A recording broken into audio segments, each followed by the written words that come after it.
బా నాయన, రాత్రి కొత్తపట్నంలో జాతర జరిగింది నాయన. ఆకాశంలో నక్షత్రాలు ఉంటాయి.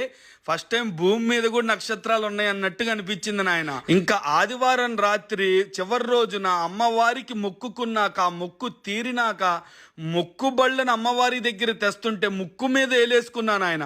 ముక్కోటి దేవతలు ముఖ్యంగా ఇక్కడే మనుషుల మధ్యలో మమేకం అయ్యారు అనిపించింది. భలే ఉన్నాయి నాయన ముక్కు బళ్ళు, భలే డెకరేషన్ చేశారు రియల్ ఫ్లవర్స్ తోటి. అమ్మవారి గుడి చుట్టూరు అద్దోండి, చుట్టూరు బళ్ళు వస్తే ఎంత కలగా ఉంది. ఇంకా నైవేద్యాలకు అమ్మవారి కొరవ చెప్పండి, మొక్కు బళ్ళకి కొరవ. అమ్మవారు కలకల్లాడిపోతుంది, మామూలుగా లేదు. కోరికలు తీరవా? ఖచ్చితంగా తీరుతాయి. ఎందుకంటే కొత్తపట్నం నాంచారమ్మ తల్లి అమ్మవారు కదా, అంగరంగ వైభవంగా అదిరిపోయింది. మీకు ఇష్టమైన జాతర ఏదో కామెంట్ చేయండి. ఇంకా ఎంట్రన్స్ అయితే సింహద్వారం అదిరిపోయింది. ఇంకెంత కష్టపడి తీసినందుకు నువ్వు మన ఆర్కే ఫుడ్ అండ్ టెక్